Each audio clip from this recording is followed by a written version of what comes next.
Hello everyone, my name is Nick with STEM Forged, and today I'm going to show you how to make games more interesting by utilizing navigation components, variables, as well as global messages in Blocksmith. So to start off, I have built a template here for an alligator attack game. I set it in a swampy area. A couple of things I want to highlight about this level design is in my terrain, I do have a barrier object that is just a bunch of invisible walls here that'll make it so the player doesn't go anywhere that I don't want them to go. This makes it a little bit more challenging as well as future proofing. So with that barrier in place, the first thing I need to do is I need to add this triggers event. So in my events, I'm going to add a onEntered by object, and if the target is player. The reason why I want to make sure I have target is player on there is because since it's already colliding with the disc and the torus, I want to make sure this is only going to happen when the player enters this trigger. So I'm going to tell the experience here to go to the next scene.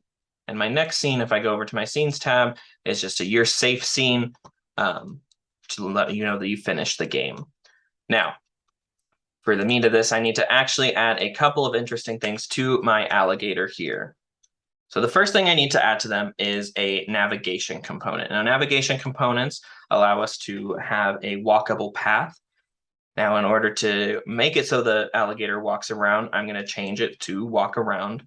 Now, I only want this alligator to pace back and forth in this little river area that I've created here. So in order to do that, I need to make sure that my max Z is set to 0, since this is going to be walking along the X-axis. And I can test that by holding down X, and I can see that X line. And then I'm going to actually increase this to about 20, and I might need to tweak that a little bit later. Now, if I want to play the scene, I can see it's going to walk, but it looks a little goofy because it's actually facing the wrong way. Navigation components need to be facing the exact same way as the player in order for them to walk in a natural way. So I'm going to rotate this 90 degrees, play the scene again, and we can see our alligator is now walking forward and moving along this path without deviating too far. So what I'm going to do now is I want a way for this alligator to see me once I get into its field of view, and then change its paths from walking just in that straight line to start coming after the player. So in order to do that, I need to do a couple things, and I'm actually going to jump into the group editor here so I can just focus on my alligator. I'm going to go ahead and pull out a trigger from my special tab, and I'm going to give a kind of general sight lines for this alligator. So this is its area of attack. And what I'm going to do is on this, I'm going to, same as do entered by object, target as player. And what I'm going to do is I'm actually going to tell the parent, which in this case is the alligator over here, to send a global message. So I'm going to send a global message to my parent, shorthand attack. And what that's going to do is it's going to allow me to now interact with that navigation component directly. So on the receiving this global message, I can now say navigation 1, I want you to change your navigation mode from idle to approach player. And then something else I want to do is I'm also going to tell navigation to speed up a little bit. Its walking speed isn't very threatening. So I'm going to pump this up to 5. And now when I play this, my alligator's still walking around. As soon as I get in its sight lines, it is going to start beelining for me at every opportunity it gets,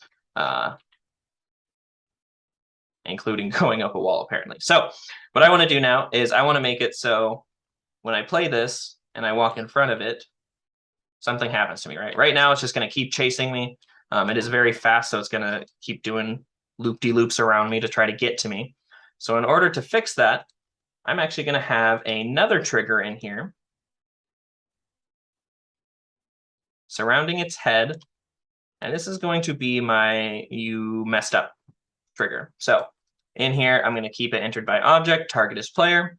And then instead of affecting the parent like we did with the alligator or the player itself, we're going to affect the experience because we want everything to reset once we've been eaten by the alligator here. So I'm going to say experience restart.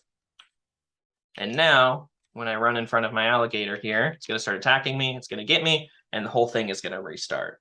Now, this alone is pretty in-depth in terms of how to use global messages and navigation components, but we can actually add a little bit more to this.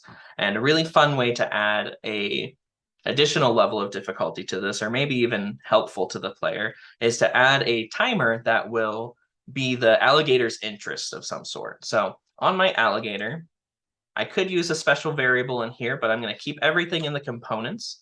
So I'm going to add a new component that's a variable. And I'm actually going to name this one timer. And what I want to do is when the alligator starts attacking, right, it's going to start approaching the player. But what I want to do is I want to have a new global variable, global message, to tell the alligator that we're no longer a threat. So after I'm out of its sight line. So I'm going to add a new event that is on exited by object. And if it's the player exiting this trigger, then parent, instead of attack, I'm going to say timer start. So after I've been outside of this field of view for a while, then the alligator is going to go back to doing what it's doing. So I can go ahead and say, okay, on timer start, then timer, start timer 1. I can add a new event that will say on my value changed, or I can keep it on timer reached of timer and say after 4 seconds. Then I'm going to tell navigation to change its mode back to walk around. And I'm going to tell its speed to go back down to 0.5. And in order to make this so it's repeatable, I also need to stop the timer.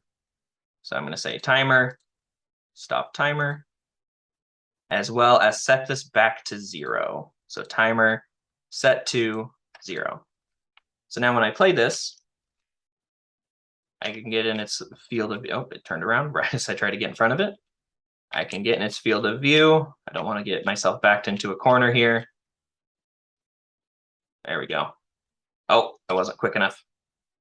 I might need to slow him down a little bit.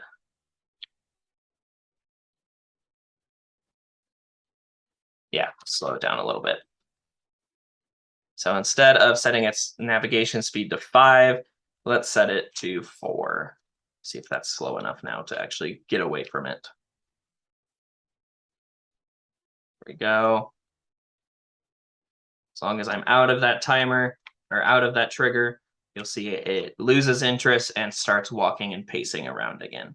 This is a way to make a very simple game a lot more complex by using these timers, global messages, as well as the navigation component to better use. Hope you enjoyed this video. You can find more at stemforged.com.